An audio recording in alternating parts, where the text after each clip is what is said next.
Hi guys, welcome back to the channel. I hope everyone is having an amazing weekend or had an amazing weekend. It is a late upload and I'm sorry. But we're going to continue on with our series by Footsteps of Murder. I believe this is our part 11 and there's only a couple more of these, but I want to finish them because they are all very relevant, and if I miss anything, please leave me some comments. I want your comments no matter what. But so let's get into this next part. We ended off on the last part where he had failed the polygraph, they were arresting Chris, and they were taking Ronnie to a hotel. So they also took the car of Nick and Amanda Thea, their Lexus, I believe it was theirs. Somebody told me, my friend Carol, she told me in the comment section that's what it was because I didn't know whose Lexus they were taking in. So let's just get into it, and you guys let me know your comments along the way. And let's see if we can find out some new anything. And definitely, I want you guys to know, my members and my returning subscribers, you guys mean the world to me, and I could not do this without you. Thank you, thank you, thank you. And if you are not subscribed or you are new here, welcome and stick around, take a chance, and consider subscribing, as I always say. So let's get into this video and let me know what you think. Leave your comments below. Leave a like for the video, please. It really helps. Every like lets it go up to YouTube and sends it out to more people. So, all right, guys, let's get into it.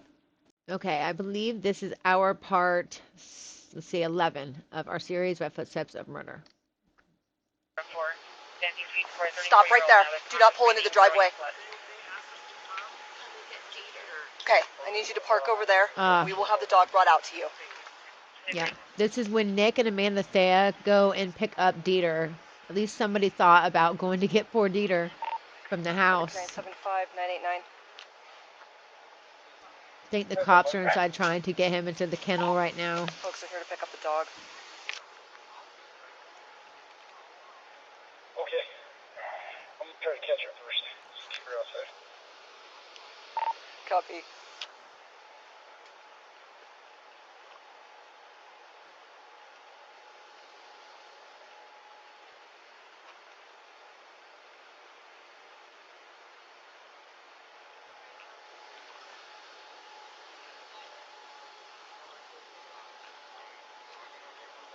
So it's going to be a few minutes. They're trying to catch that dog. So. What about, like, I mean, is it possible to get, like, food and all that good stuff? I know. Probably not. I mean. Probably not. No, You better give the dog his food. I can't see why they would say no. He's being really uncooperative. So we're going to be lucky to get him in the kennel and out the door at this point. So you can't get his blanket. I mean, come on, lady. Right now, we can at least get him out. This poor dog has been through so much, and he won't have anybody going past the property line. So just hang. We'll get him to you, okay? I can't believe they're giving him a big problem about getting food and poor Dieter's blanket. He's getting uprooted from his home. The children he loves are gone. He doesn't know what's going on. The poor dog.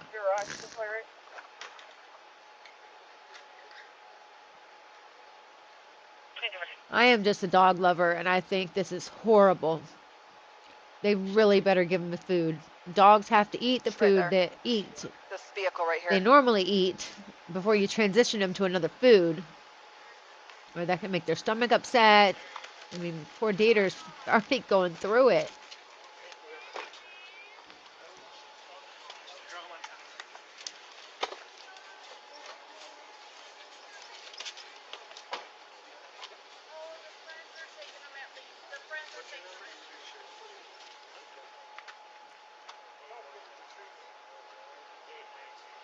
They were asking about food.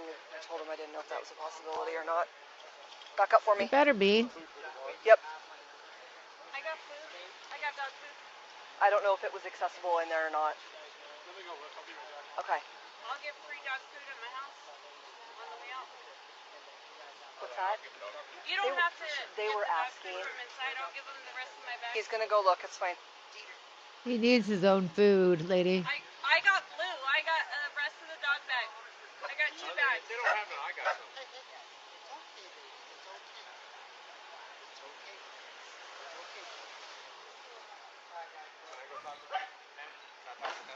As long as you stay on this side of the line. That's fine. You guys in this circumstance, but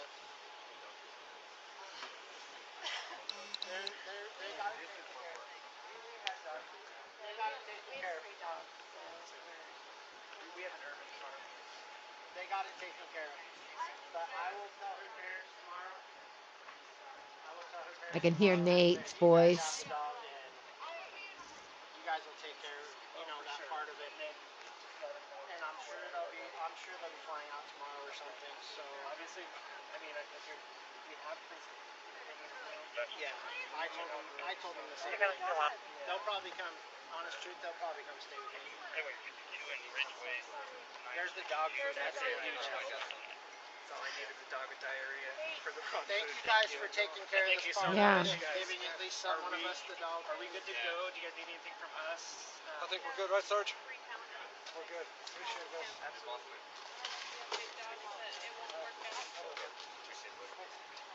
Okay. Good? Yep. Good. See you guys later, man. Yeah, I'll talk to them and let them know what's going on. Obviously, I'm not going to call them right now. But I'm guessing sometime tomorrow they'll get in touch with me and ask me what's going on because they have no idea from there. I've been their contact since the silver start. We'll be home all day tomorrow. There's no way we'll work. I can't believe that we went one big body and came back and I was standing out here. I was standing out here when he came home and let everybody in the house. My video right there was That's good that you have that. You listen to this, I don't know if you believe whatever, but the camera was facing this way, and I was like, no, I want as much of this straight away. So he readjusted it.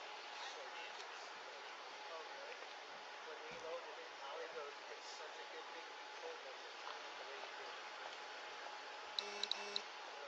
Anadarko, Day 1, August 15, 2018. Crime scene analyst David Yoakum said. At the site, numerous vehicles were parked within the fenced perimeter. Due to diminishing daylight, auxiliary lighting was brought into the scene by Anadarko. Located to the south and east of the wellhead was an area that appeared to have been recently excavated and filled back in. The area appeared to be approximately 8 feet by 14 feet in diameter. Living foliage was observed partially buried on and under the uneven ground. Once the search warrant for the property had been confirmed to have been signed, a more thorough search of the property was done. Items of evidence located were collected and packaged by myself and F.S. Schroeder. Scene processing. Photos were taken of the scene with and without markers. Measurements were taken through the use of global positioning, GPS, polar coordinates, and a laser measuring device. Blue Star latent blood reagent was applied to the thief hatch of each tank after positive and negative presumptive test of the reagent had been done with expected results. No chemiluminescence was observed on each tank or the catwalk connecting the tanks. On the north edge of the excavated plot was a rusted rake head. The rake had been placed with the handle attachment portion buried into the ground. To the east of the plot was a wooden tool handle as well as a piece of metal that was consistent with connecting a rake head to a rake handle. Now that's odd, because we didn't see Chris bring any kind of rake. I don't know if it has anything to do with the crime, but they're saying that there was a tool next to it that would put the rake head onto the handle. So it very well could be. And I don't know who would have brought that there. On the property were 2 black plastic bags. One bag was located to the west of the excavated plot while the other bag was located to the south. To the south of the black plastic bag was a bed sheet. The sheet was a fitted sheet consistent with the same pattern and colors of the sheet I observed in the kitchen trash at the home on Saratoga Trail. As the search of the site continued, I observed several strands of suspected hair attached to the interior flange of the top hatch, thief hatch, on the easternmost crude oil storage tank. 11 p.m., after the collection of the visible evidence, CSM Maloney and I began the excavation of the suspected grave site. approximately 9 inches below the surface grade, CSM Maloney and I located the adult female victim believed to be Shanann Watts. The victim was in a fetal position with her knees pulled up to her chest at the bottom of the grave and her feet directed up towards the top of the grave.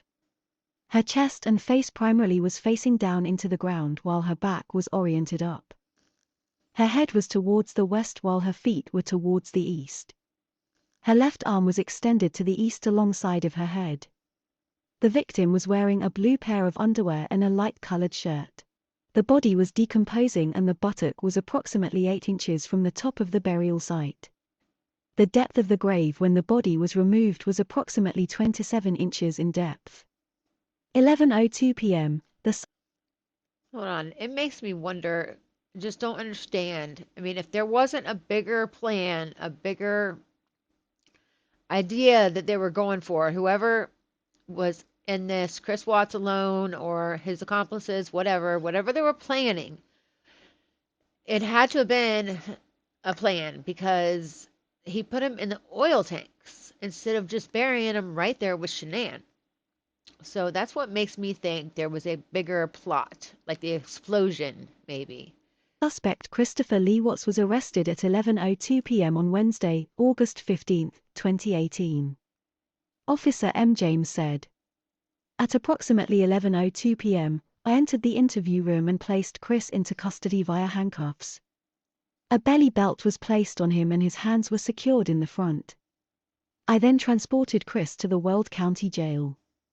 Throughout the ride, which was recorded via body camera, I did not ask Chris any questions and he did not make any statements.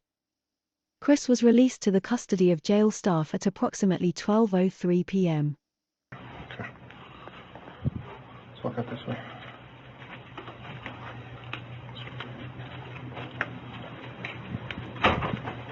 Go straight.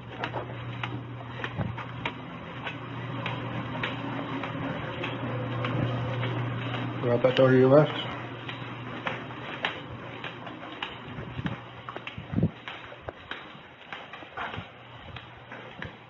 Well, that's his last day of freedom. Your seat. Thank God.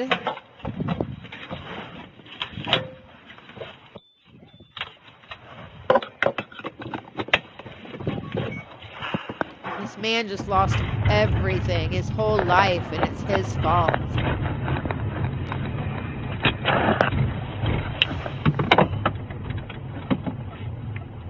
You go that big blue door right there.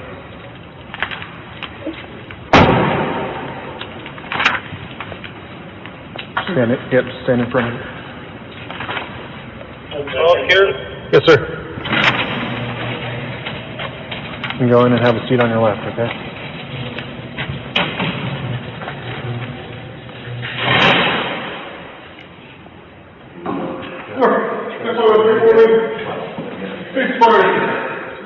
You got anything on your property? Just go into the jail.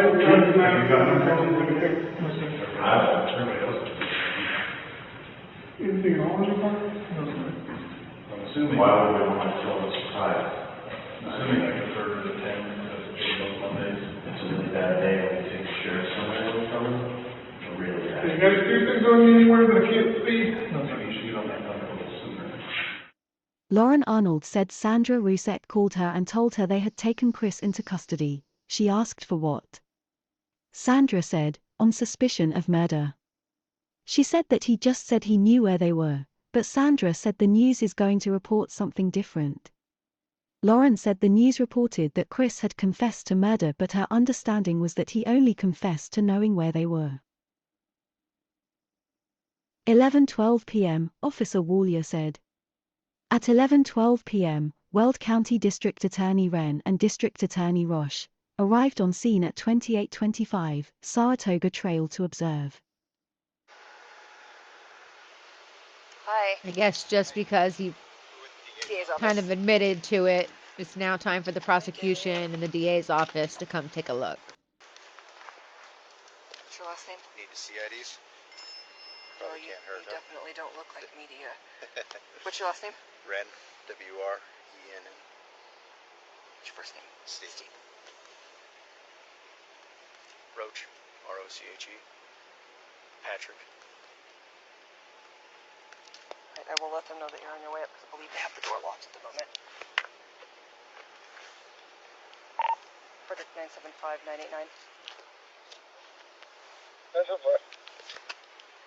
I'm sending DAs up to the front door. Okay, copy. These are good to go. Thanks. Yeah, you bet. Thank you.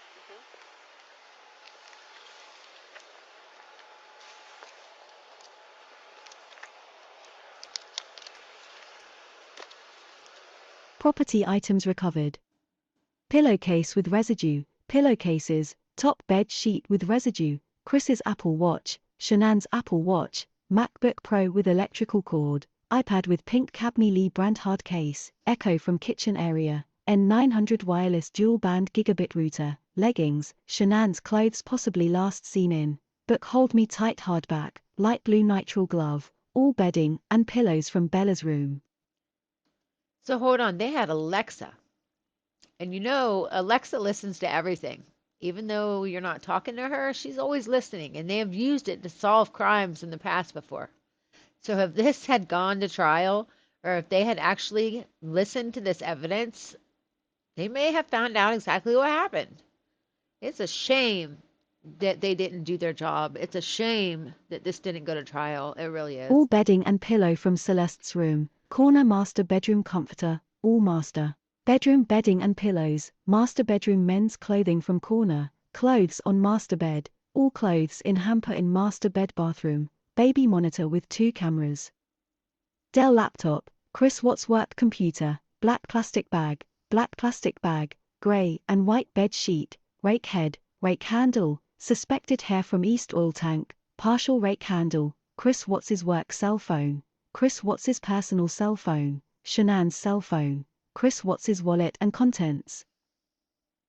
Thursday, August 16, 2018. Weld County Coroner Joey Weiner took possession of the body. Photographs were taken. 12:11 a.m., Officer Wallier said. On August 16, 2018, at 12:11 a.m., the front door of the residence was locked. At that time, I released the scene and Weld County Dispatch was informed. At 4:30 a.m., Kessinger called her dad Dwayne Lee Kessinger and held a 5-minute conversation. Her phone registers in Thornton, so she is back in the area. At 4:46 a.m., Kessinger's mom Barbara Jean Kivett called Kessinger and held a 1-minute conversation. Still in Thornton. 6:41 a.m., Kessinger's dad Dwayne Lee Kessinger called Kessinger and a 52-minute conversation. Her phone registers in Thornton. Anadarko, Day 2, August 16, 2018. Scene processing. Images taken through the use of a drone were taken prior to the arrival of all investigators and support personnel to the scene at approximately 7:30 a.m. 7:40 a.m., Kessinger called her mom Barbara Jean Kivett and held a 1-minute conversation. Still in Thornton. 7:55 a.m., Kessinger's mom Barbara Jean Kivett called Kessinger and held a 7-minute conversation. Still in Thornton. 8:56 a.m., Kessinger's dad Dwayne Lee Kessinger called Kessinger and a 35-minute conversation. So it seems like they are panicking, trying to figure out what to do and how Daddy Kessinger can help. I bet you we're going to see a lot more calls between those two.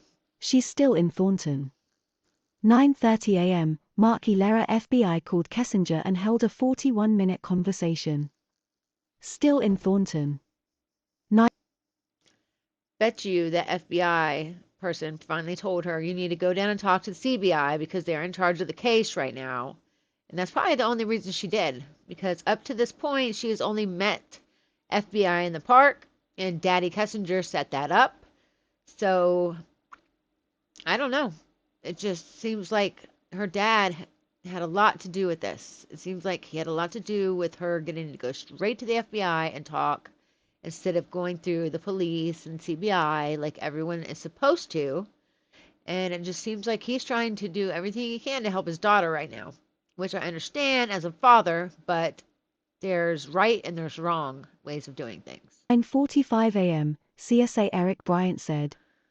On Thursday, the 16th of August, 2018, the undersigned was called by Colorado Bureau of Investigation, CBI, Crime Scene Unit Manager David Maloney. I was directed to assist in documenting the autopsies of 3 victims involved in a homicide investigation. The autopsy was scheduled for 10 a.m., the 17th of August at the McKee Medical Center, in Loveland, Colorado. CBI agent Tammy Lee said. After arriving at the site, we met with CBI crime scene analyst, David Yoakum, Frederick Police Department Detective, Dave Baumhover, Frederick Police Officer Scott Coonrod, and numerous employees of Anadarko Petroleum, DT Welding, and Northern Plains Trucking. Everyone on scene received a safety briefing from Anadarko employee, Brett Sisler. During the briefing, we were informed the east tank battery contained approximately 9 feet of crude oil and the west tank battery contained approximately 1.4 feet of crude oil. So one of the batteries had barely any crude oil in it and probably made a pretty big thud when the girl was dropped in it. This is just horrible, and I feel so sorry for the people that had to help in recovering the bodies. Sisler advised they would first empty the east tank battery. CSAD Yoakum said. At approximately 10 a.m. on Thursday, August 16th. The process on unloading the contents of the tanks in search of the 2 juvenile female victims and other evidence began. Anadarko employees and their subcontractors began the process of unloading and emptying the tanks. This consisted of draining the tanks through a gravity-fed line at the base of each tank into a collection tray, 8 feet by 3 feet by 6. The tray was then emptied through a 4-inch hose with an attached 3/8-inch strainer into a vacuum system attached to a tanker truck. CBI agent Tammy Lee said.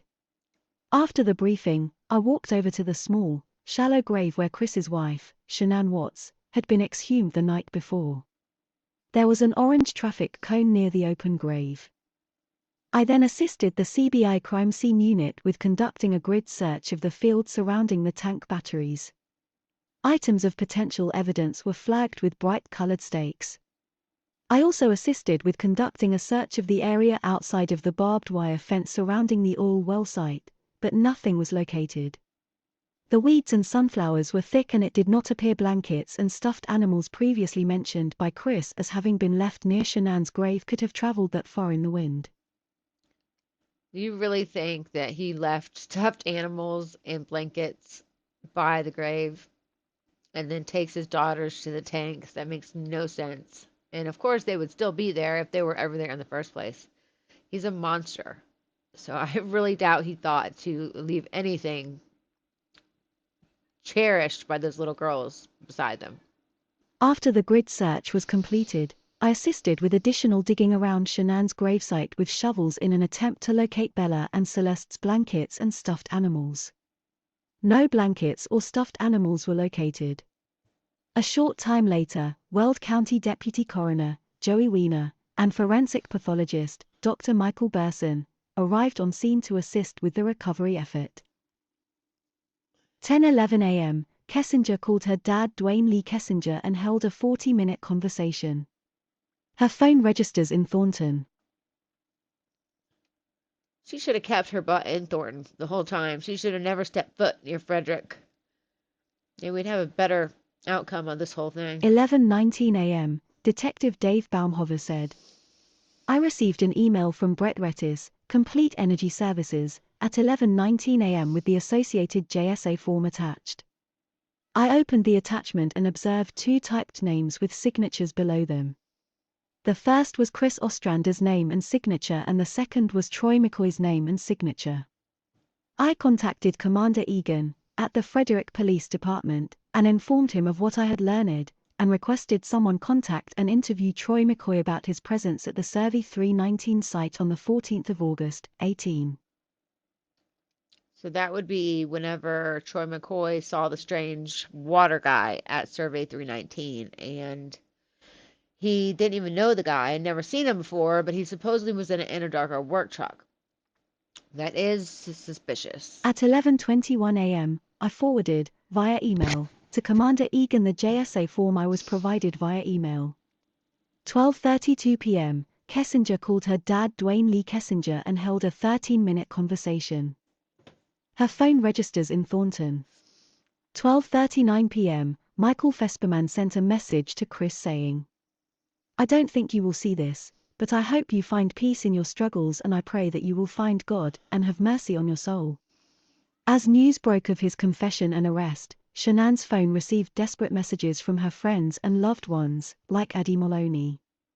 "Need you I here. bet. I want you to know you were literally my right hand. I can't do this without you." 1:01 p.m., Kessinger called Mark Gilera FBI and held a 12-minute conversation.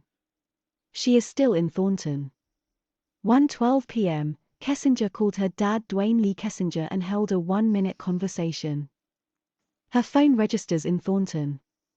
1:28 p.m., Kessinger called Kevin Kobach CBI and held a 9-minute conversation. Her phone registers in North Glen. 1:46 p.m., Kessinger called her dad Dwayne Lee Kessinger and held a 1-minute conversation. Her phone registers in Thornton. 1:53 p.m., Kevin Kobach CBI called Kessinger and held a 2-minute conversation. Still in Thornton.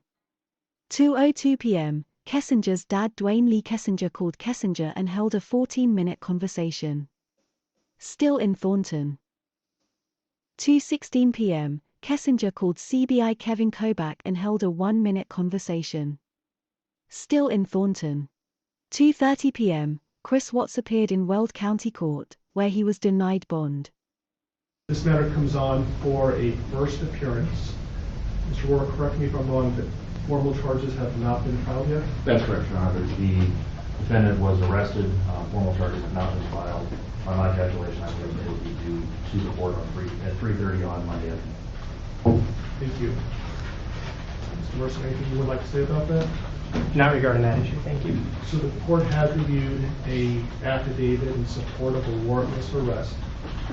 The court has found probable cause for the arrest. Specifically, I see that Mr. Watts was arrested for 3 counts of first-degree murder, each a Class 1 felony, and 3 counts of tampering with a deceased human body, each a Class 3 felony. Again, these are only charges that are named in the affidavit in support of a warrantless arrest. It's the district attorney's office who will ultimately decide what charges, if any, are going to be filed. And Mr. Merson, would you like me to advise your client of his rights pursuant to Rule 5? Yes, please. And Mr. Merson is the head of the Public Defender's Office, and he is going to represent you today and potentially in the future. You understand that? Yes, sir. Okay. Any plea that you make must be made voluntarily and not the result of undue influence or coercion. Do you understand that? Yes, sir. Right now, charges have not been filed, so this is a limited advisement. I intend to bring you back next week once formal charges are filed on Monday, so I can give you a full advisement. But I will tell you that at this point, the court is not authorizing any bail. Once I know what the official charges are that are filed by the district attorney's office, I'll inform you the nature of the charges. If charges are filed, you have the right to a jury trial, and you have the right to demand and receive a preliminary hearing within a reasonable time to determine whether probable cause exists to believe that you committed any of the charges that are filed by the district attorney's office. Do you understand that? Yes, sir. I believe that your lawyer has filed about 16 or so motions on your behalf, including a request for a preliminary hearing. Do you agree, Mr. Merson, that that time period, that 35 days to have a preliminary hearing, doesn't begin until your client appears in court next week once formal charges are filed? I agree. Whether it's a Class 1 misdemeanor. Do you understand that? Yes, sir. And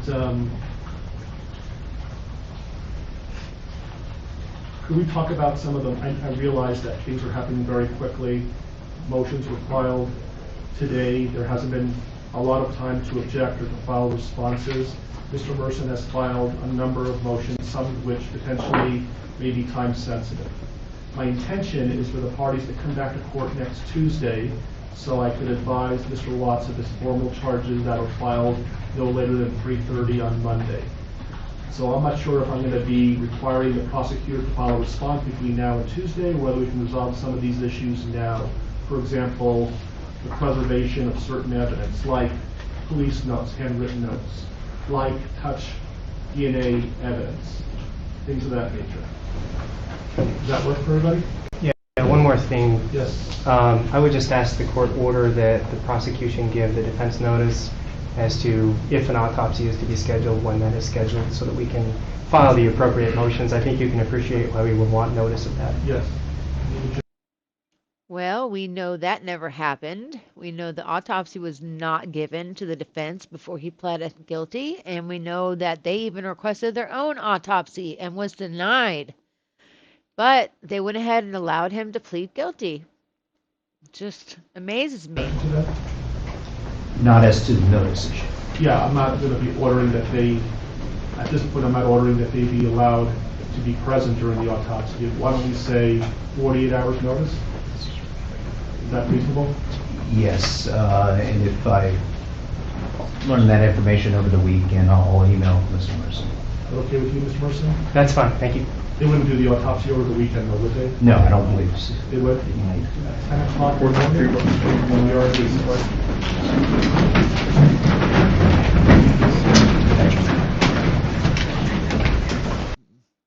I mean, do not get me wrong, Chris is where he belongs, but I believe other people belong there too.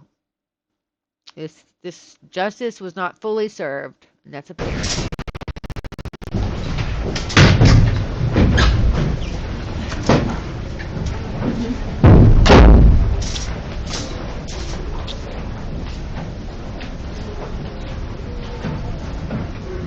Two 2:50 p.m., police follow up at the Lazy Dog restaurant.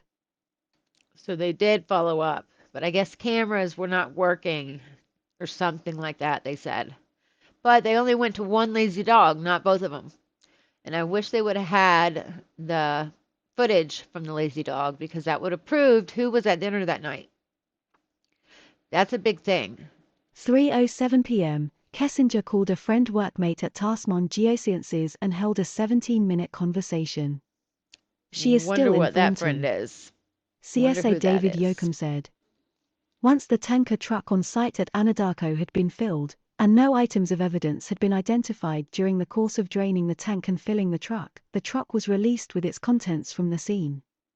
Once the tanks were empty, entry to the tanks for body recovery could only be done by specially trained and certified personnel. Entry and recovery was done by the Colorado State Patrol, CSP, hazardous materials team through a side hatch located near the bottom side of the tank. Entry into the tank could only be done through the use of self-contained breathing apparatus and full hazardous materials fire protection gear. Atmospheric conditions as well as volatile flashpoints were monitored by Anadarko employees as well as the CSP hazardous material team. 3:45 p.m., upon the completion of emptying the east tank, a juvenile female victim believed to be Celeste Watts was found buried in crude oil sludge at the bottom of the east tank.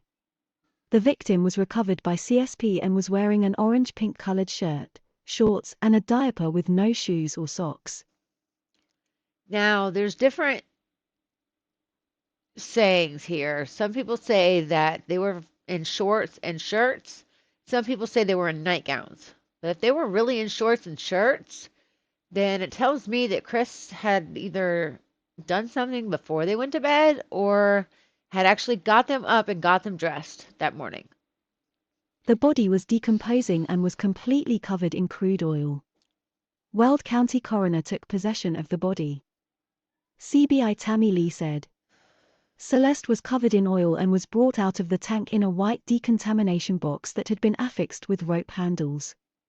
Celeste was wearing a pink nightgown and I could see she was also wearing a pull-up.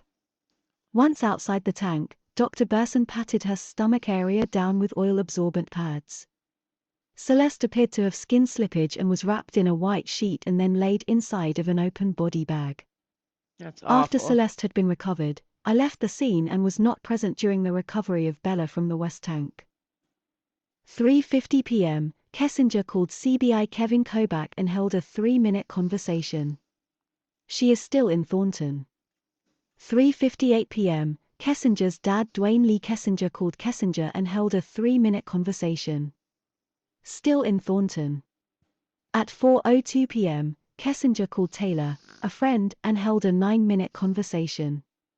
Still in Thornton. Taylor lives in Frederick area and is 11 minutes away from 2825 Saratoga Trail. That's interesting. She's got a friend that lives right down the road from there. But we know she wasn't at her friend's house at 6 o'clock in the morning. At 4:10 p.m., Kessinger's dad Dwayne Lee Kessinger called Kessinger and held a 3-minute conversation. Still in Thornton. At 4:12 p.m., CBI Kevin Kobach called Kessinger and held a 1-minute conversation. She is still in Thornton. At 4:13 p.m., Kessinger called her dad Dwayne Lee Kessinger and held a 1-minute conversation. Still in Thornton. At 4:30 p.m., Kessinger called her dad Dwayne Lee Kessinger again and held a 1-minute conversation. She is now registering in Commerce City, Colorado. She is getting ready for her interview with Kevin Kobach. At 4:55 p.m., Kessinger's police interview starts. She attends this interview with her father Dwayne Lee Kessinger. 5:55 p.m., CSA David Yoakum said. After the recovery of the victim from the east tank, the west tank was drained under the same procedural guidelines. Again, found in the bottom of the tank, in the crude oil sludge was the second juvenile female victim believed to be Bella Watts. The victim was wearing a pink multicolored shirt and shorts. No shoes or socks. The tanks were both searched for additional evidence by CSP. No additional evidence was located. The waste and overflow tank directly to the east of both tanks was visually searched for additional evidence. No evidence was identified or observed. 6:40 p.m., CBI cleared the scene at the Anadarko site at 6:40 p.m. on August 16, 2018. 8:29 p.m., Kessinger's police interview concluded. 8:33 p.m., the endangered missing alert for Shanann, Bella, and Celeste was cancelled. News reporting on the day. Police in Colorado say they have found 2 bodies they believe are the daughters of Christopher and Shanann Watts. Christopher Watts reportedly confessed Thursday to killing his pregnant wife and 2 daughters. Watts appeared in court hours after police found his wife's body at an oil field where he works. Police said the other 2 bodies were found nearby. Watts could face up to 3 counts of first-degree murder. Omar Villafranca is in Colorado following this story. Chris Watts had little to say in a Colorado courtroom this afternoon. Wednesday night, the body of his pregnant wife Shanann was discovered on the property of one of his work sites. We have been able to recover a body that we're quite certain is Shanann Watts. It's like a nightmare that I just can't wake up from. He allegedly confessed to killing Shanann and their 2 daughters, 3-year-old Celeste and 4-year-old Bella, after he told reporters he had no idea where they were and begged for their safe return. I have no inclination of where she is. If somebody has her, just please bring her back. Shanann was last seen by a colleague who dropped her off from a work trip at 2 a.m. Monday. Asked by a reporter if the couple had been fighting, Watts responded, "It wasn't like an argument. We had an emotional conversation, but I'll leave it at that. But I just want them back." Family, friends, and the entire Frederick, Colorado police force searched around the clock. My daddy is a hero. He helps me grow up strong. 34-year-old Shanann posted frequently about her family on Facebook.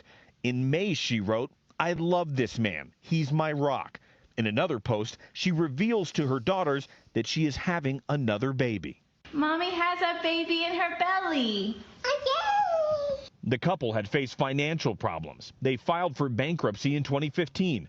In a statement today, Shanann's family expressed their hurt, confusion, and anger. Joining me now from Frederick, Colorado, is Omar Villafranca. Omar, have police released a motive for this crime? At this point, Elaine, they have not, and they're really kind of being quiet. And in court today, they were bringing up the point that the affidavit is still sealed by the court. So as far as an exact motive, we're not sure. As we mentioned before, the family did file for bankruptcy in 2015, so that could play a role, but right now it's too early to speculate. Well, the wife and daughters were reported missing on Monday. Watts was taken into custody Wednesday. Do we know what prompted police to begin treating this as a homicide case? Well, no, and mind you, keep in mind the Frederick police and everybody in this area was handing out flyers. They were looking all over the place for this family that was missing, and Mr. Watt was even talking to the media. But again, it brought up to the point that that affidavit, the police affidavit, has been sealed. We're trying to find out exactly what was in it, but a court and the judge has sealed it, so we're going to have to wait. We're hoping we'll get clues into what gave them probable cause to arrest him. Now, there's been reports that he, of course, allegedly confessed to it, but what pressure investigators were putting on him, we don't know. And do we know then, Omar, what happens next here? Well, and an interesting point, because he hasn't been formally charged. He's facing possibly 3 murder charges and 3 tampering with evidence, being the body. That is expected, those formal charges are expected to happen on Monday, and then he's expected in court on Tuesday. In court today, he walked in, didn't say anything. When the judge asked him or told him about his rights, all he said was yes and yes, sir. Didn't say anything leaving the courtroom as well. So he hasn't pled to anything because he hasn't been formally charged. We will know more about that on Monday afternoon and Tuesday. Such a disturbing story. Omar Villafranca, thanks very much, Omar.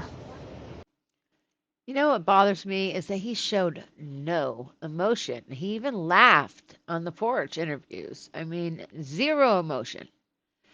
I mean, even when he was explaining or trying to explain that Shanann had done that to the girls, no crying, no emotion, just he has no feelings. He's just I can't think of the right word for it. Narcissist, it's worse than that. She's just evil. Thank you, Elaine. Friday, August 17th, 2018. 2:06 a.m., Kessinger texts CBI Kevin Kobach saying, I remembered more stuff. Of 6:48 a.m., course. Kobach replies to Kessinger saying, Okay. Did you sleep? Who Kessinger cares? said, More than I have lately. Probably about 5 hours. You know, no wonder this guy was thrown off the case. He's straight up flirting with her. I mean, they're talking at 2 o'clock in the morning on text. I mean, that's not professional at all. Kobach replied, Good. Are you working today? Kessinger said, No. Took today off.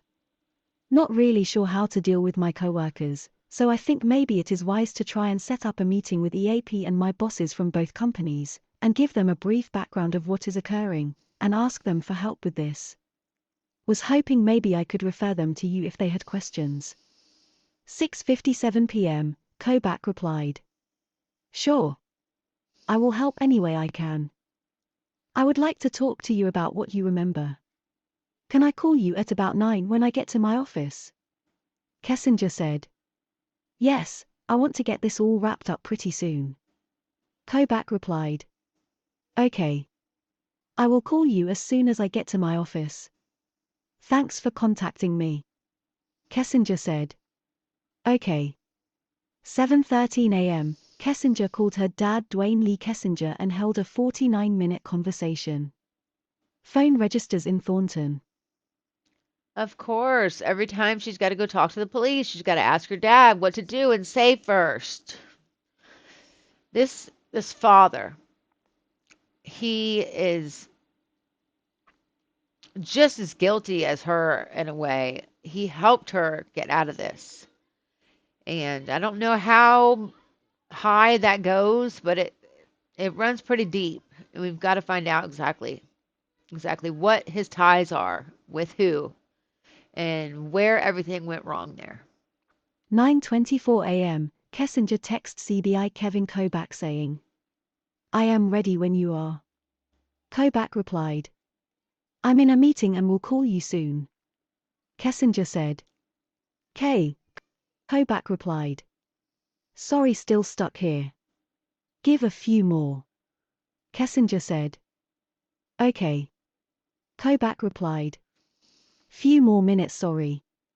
Kessinger said. Is it possible to find out if my name is in the sealed affidavit thing that is to be opened next week? Would like to contact my employer about the media thing, and trying to be proactive with work, and it'd be nice if I could give them a heads up about when things might take place. What time are you available? She don't care about the whole work thing. The only thing she's interested in is to find out if her name is going to be in that. If her name is going to be brought up during that with the affidavit, and how far they're looking at her with it. That's all she cares about. She's trying to dig for information. Kobach replied. Just wrapping up the meeting, call you soon. 10 a.m. Autopsy. CBI agent Tammy Lee said. On Friday, August 17, 2018, Colorado Bureau of Investigation CBI agent Tammy Lee responded to McKee Medical Center to attend the autopsies of Shanann, Bella, and Celeste Watts. The autopsies were performed by Dr. Michael Berson and his assistant, Weld County Deputy Coroner, Joey Weiner. Present during the autopsies were Weld County Coroner, Carl Blesch, Weld County Chief Deputy District Attorney, Steve Wren, Weld County Deputy District Attorney, Patrick Roche, FBI Special Agent, Graham Coder, and CBI Crime Scene Analyst, Eric Bryant. Prior to the performance of the autopsies, Chief DA Wren read an email aloud to Dr. Berson, which included a request by the public defender's DNA expert to have the necks of the victims swabbed, removal scrapings of the fingernails, and x-rays. The first autopsy performed was on Shanann Watts. Shanann had x-rays taken prior to the autopsy, and I informed Dr. Berson that Shanann had a prior neck surgery. Shanann was wearing a purple-gray t-shirt, black bra, and blue thong underwear, which were removed and collected as evidence. Shanann appeared to have a large amount of skin slippage and her amniotic sac protruding from her vaginal area. Dr. Berson examined the amniotic sac and removed Shanann's fetus. The fetus was collected as evidence, and CBI laboratory manager Aaron Koning arrived during the autopsy to transport the fetus directly to the CBI's forensic laboratory. During Shanann's autopsy, Dr. Berson pointed out several important findings. Dr. Berson advised Shanann's hyoid bone was not broken, although he pointed out bruising to the soft tissue on the right side of the hyoid bone. Dr. Berson also noted bruising to the muscles and tissue in Shanann's neck. Sounds like to me the rear naked chokehold thing, because that would cause bruising to one side of the neck. That would cause muscle issues on that side of the neck, and that does not add up with strangulation. Usually that bone is broken. The whole Epstein thing, we went through that, and the bone wasn't broken. That's why nobody thinks that he committed himself or strangled himself with anything. I don't know what really happened, but it just does not sound like that she was strangled from the front forcefully, or there would be a lot more bruising and the broken hyoid bone. Dr. Berson advised he did not note any other trauma to Shanann's body and found no evidence of disease. Dr. Berson advised Shanann's preliminary cause of death was asphyxiation due to manual strangulation. 10:52 a.m., CBI agent Kevin Kobach called Kessinger and held a 50-minute conversation. Phone registered in Thornton. This is Kessinger's third interview. 12:07 p.m., Kessinger calls Lynn from Anadarko and held a 15-minute conversation. Her phone now registers in North Glen. 12:17 p.m., CBI Kevin Kobach texts Kessinger saying, "Nikki, call me about the victim advocate. Hazel Heckers is her name. Phone will show on caller ID as 303, but her direct number is 303. 12:21 p.m., Kessinger called CBI Kevin Kobach and held a 5-minute conversation. Still in North Glen. 12:26 p.m., Kessinger called Hazel Heckers CBI victim support and held a 1-minute conversation. Still in North Glen. 12:28 p.m., Kessinger received an incoming call, not sure from who, and held a 20-minute conversation. Wonder who that call was from. Could it be somebody related to this? Could it be somebody from the occult that we know she's been in contact with? That's one of those numbers that were on that list that we could never figure out what the name was or who it came from. She is still in North Glen. 1:14 p.m., Kessinger's dad Dwayne Lee Kessinger called Kessinger and held a 10-minute conversation. Phone registers in Thornton. CBI agent Greg Zentner said. On Friday, August 17, 2018, I re-interviewed Troy McCoy at the Anadarko Petroleum headquarters located at 501 North Division Boulevard, Platteville. The purpose of this second interview was to clarify some timeline questions and to inquire about McCoy returning to Servi 319 on Tuesday, August 14, 2018, at a I think this is the time that he ran into that water guy that was suspicious because he looked like he was in an Anadarko vehicle, but he had never met the guy before. about 2:12 p.m. So what do you do after you leave the training? Okay, there from that point, I've got everything here going through my head. And I'm like, what the hell's going on? Because it's been since Monday since we've heard anything from Shanann. Okay, right? wait, let me stop you there. No, you're fine. So you said you got everything in your head. Tell me what that means. Well, everything that's going on. Yeah, Chris took off okay. work, and I'm worried about his wife and his kids because I've known his wife and his kids, I've been over, hung out with Shanann, hung out with Bella and everything. So I'm like, what's going on here? And he's been real short with me on text messages, and there's been no news updates. I've been seeing, stuff coming out that people are looking for him. Everybody's sharing it on Facebook. So I was like, well, if nothing else, it's 1 o'clock. I don't have anything else to do. I'll head back out toward that 319 and, see if I see anything out of the norm and stuff like that. And that's the same time that officer called me. What prompts you to want to go to the 319? Because that was the first location we were at that morning. I want to know what prompted that too, because it's not normal for someone to go and murder someone and then bury them where their work. So why would he be so suspicious about the work and workplace? I mean, you don't hear about people murdering their family or murdering anyone and then taking them to their work field. I mean, that's just the stupidest thing if you're trying not to get caught. So that's just odd. Okay, just because something's tripping your suspicion here, obviously. Well, I mean, honestly, because I've seen him in the different clothes. Okay, I seen him in that, and then, and he just was short with me that day. Okay. He wasn't really like engaging in conversations and stuff like that. Mm-hmm. And then all of a sudden, 11 o'clock to noon, his wife's gone. Supposedly, and he thought that she went to a friend's house or whatever.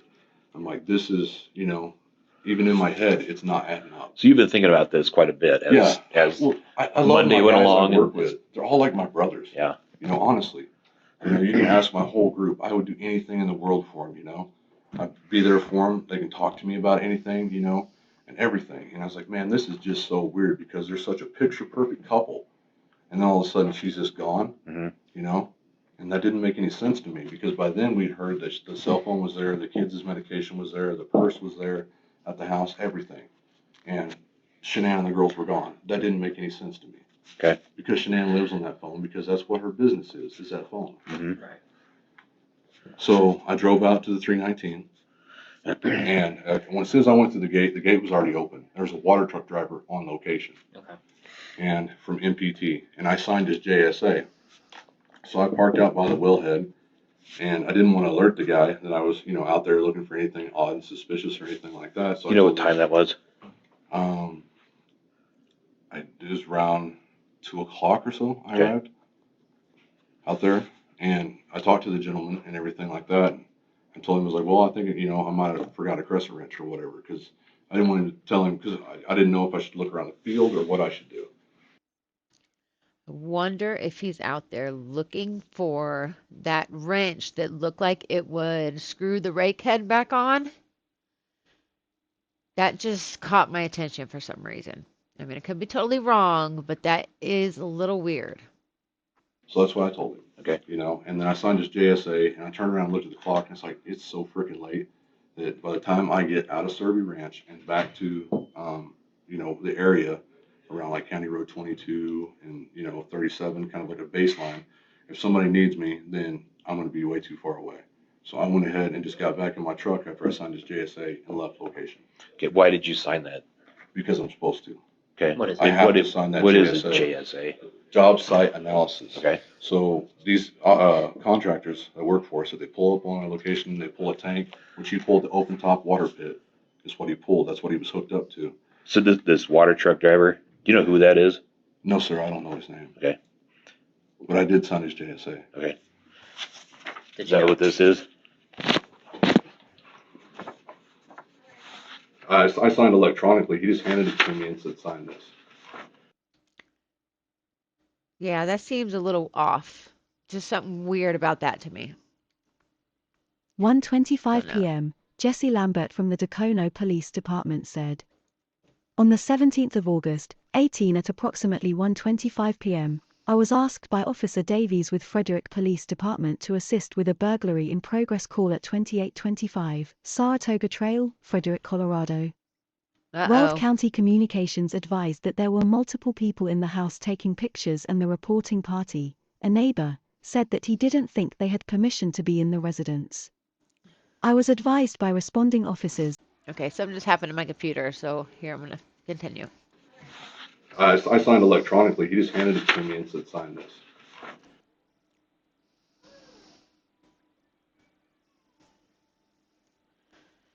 Okay, they are responding to a burglary call. Jesse Lambert from the Dacono Police Department said. On the 17th of August, 18 at approximately 1:25 p.m., I was asked by Officer Davies with Frederick Police Department to assist with a burglary in progress call at 2825 Saratoga Trail, Frederick, Colorado. That's not a burglary call. That is the public defender going through the house. Weld County Communications advised that there were multiple people in the house taking pictures, and the reporting party, a neighbor, said that he didn't think they had permission to be in the residence. I was advised by responding officers that the individuals in the house might be an investigation team from the district attorney's office. Upon arrival, a male identifying himself as the reporting party contacted me and said that he went up to the door and knocked, but the individuals inside would not open the door. I looked through the front window by the door and saw several people walking around and several tubs of equipment on the floor. A male opened the door and advised that he was with Christopher Watts's defense team. Frederick officers arrived shortly after I made contact at the door. The male asked for us to come inside so we were not in earshot of the news cameras that were set up in the street. Officer Davies asked me to call the Weld County District Attorney's office to see if the defense team was allowed to be in the house while they contacted the defense team. I spoke to District Attorney Investigator Kathy Holscher, and she advised that the house had been released as a crime scene and the defense team was allowed to be there. I relayed the information to the Frederick officers and I cleared the scene. 1:30 p.m., CBI agent Tammy Lee said. The second autopsy performed was on 4-year-old Bella. Bella was dressed in a pink nightgown covered in butterflies and a pair of underwear, which were removed and collected as evidence. Bella also had a large amount of skin slippage. Bella was x-rayed and there was concern she may have had a broken jaw. The x-rays were sent to a pediatric radiologist at Children's Hospital, who advised it appeared to be gas in the area of the jaw and not an actual fracture. Gosh. It also appeared Bella had some scrapes to her buttocks and the tops of both shoulders. From the hatches. Dr. Burson pointed out several important findings. He advised Bella's frenulum skin connecting the top lip to the gum was torn, which created a large hole. The inside of Bella's gums and inner lip also appeared bruised, and it appeared Bella had bit into her tongue. He indicated Bella's injuries were consistent with hard downward pressure on her nose and mouth. He indicated Bella's death was violent, as it appeared she struggled to get away. Dr. Burson's preliminary cause of death for Bella was asphyxiation due to manual smothering. Dr. Burson did not note any bruising or injury to Bella's neck. At 4:06 p.m., Kessinger called her friend Brittany and held a 80-minute conversation. Still in Thornton. Brittany is the one that works with her at Anadarko, and she's probably trying to feel Brittany out on what they've been talking about at Anadarko. Does she still have her job? Da-da-da. Which she doesn't deserve her job, and I'm so glad they did fire her behind. 5:30 p.m., CBI agent Tammy Lee said. The final autopsy performed was on 3-year-old Celeste. Celeste was dressed in a pink nightgown, Minnie Mouse underwear, and a pull-up. The nightgown and underwear were collected as evidence. Celeste had a large amount of skin slippage. Celeste did not have any obvious signs of injury or bruising to her neck area. That's so sad. I also did not observe any injury to Celeste's mouth or face, to include petechiae. Dr. Burson advised Celeste's preliminary cause of death was asphyxiation due to manual smothering. Dr. Burson also measured the hip and shoulder width of Bella and Celeste and advised the smallest width was Celeste at 9.5 inches. I was aware the opening to the hatch of the oil tank was only 8 inches in diameter. Oh my God. The items of evidence collected during the autopsy were packaged and turned over to Detective Baumhover. That means whoever shoved them through the oil tanks really had to shove them and scrape up their skin. And just, I pray that both of them were deceased at that time. But some of the evidence points to one of them maybe being alive, which I just cannot bear to think of. 5:39 p.m., Kessinger's mom Barbara Kivett called Kessinger and held a 3-minute conversation. She is still in Thornton. 6:02 p.m., Kessinger called Hazelbrook Sober Living and held a 14-minute conversation. Still in Thornton. 7:59 p.m., Kessinger texts CBI Kevin Kobach saying, "Can I ask how were you able to acquire my texts between Charlotte and I?" Kobach replied, "We have all your text for the past 7 days." Kessinger said, "Thank you for the info. Why did I sign that paperwork if you guys already had the info?" Not upset by any means, just confused. Do you guys get all my texts going forward as well? Well, it sounds like she's worried about that for sure. And somebody that didn't have anything to hide wouldn't be worried about that. In my opinion, they would have just not cared. You can have them. Kobach replied, "Again, the phone could contain other texts that were not captured by the cell phone company. No, we do not get your texts."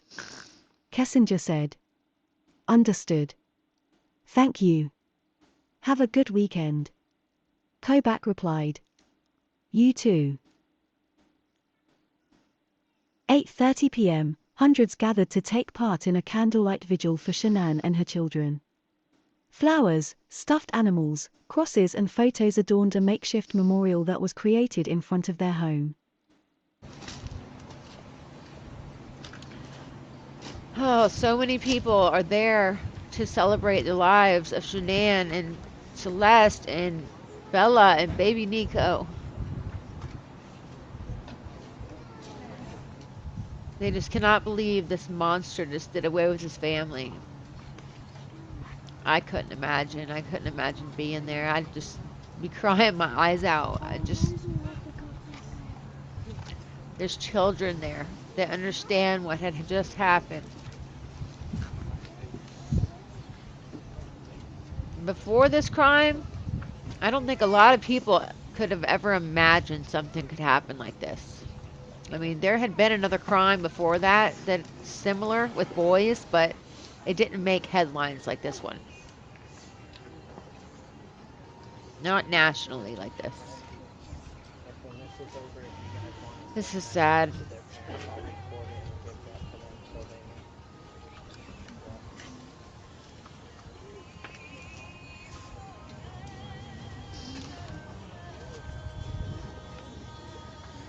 I hope they are just so happy in heaven together, just holding each other and celebrating that they don't ever have to face this ugly world again.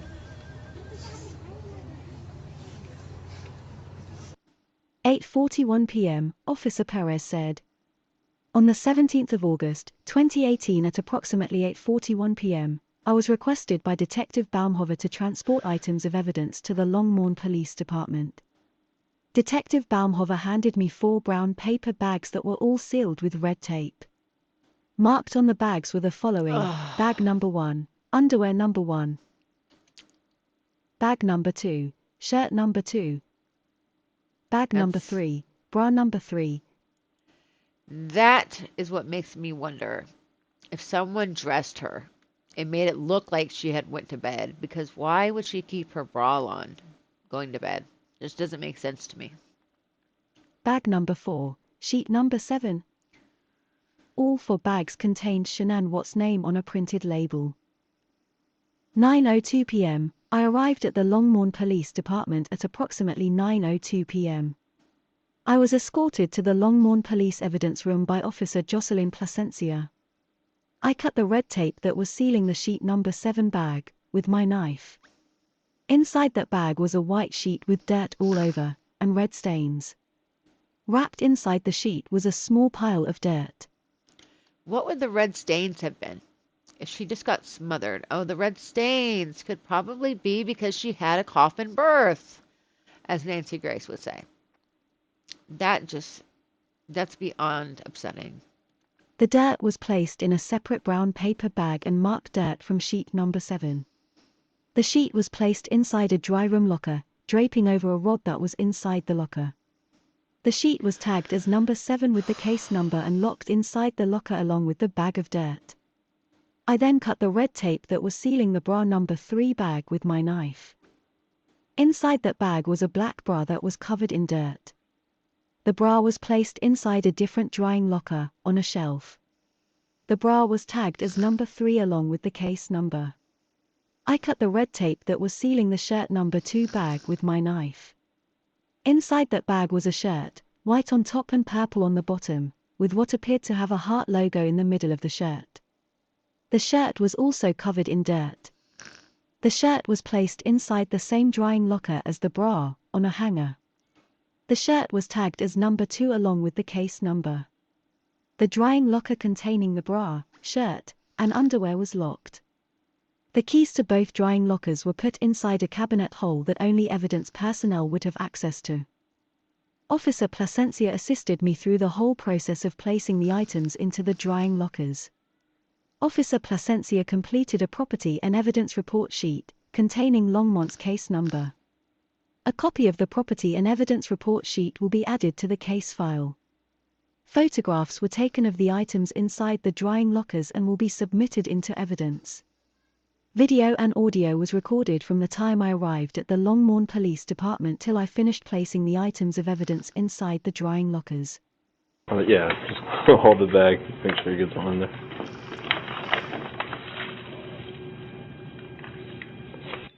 It's got to be so hard to do these people's jobs.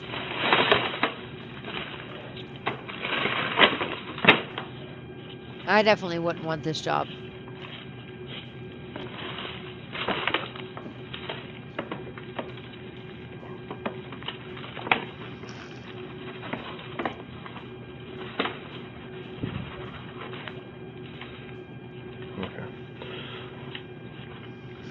Alright, that should be good enough. There we go.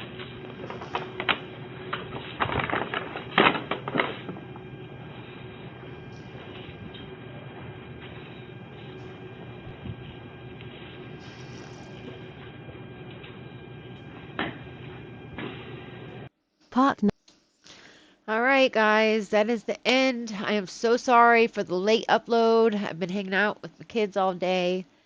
But we're coming down to the end of this series, and there's a couple more videos I want to show you guys. But then I really want to talk to my members and find out where you want the channel to go. What kind of cases do you want to cover? And just, I'll probably do a members only video and find out what you guys think. But this is just heartbreaking, and it never gets any easier to watch this stuff. It really doesn't. And I just really pray that we get everyone that was involved to be behind bars where they belong. And I hope Nichol Kessinger cannot sleep every single night of her life because she is afraid that is coming. Hope she's keeping up on YouTube, and I'm sure she is, judging by a lot of comments that some creators have gotten. I've gotten a few myself. But all right, guys, have a wonderful night. I love you all, and I will see you in the next one. Bye.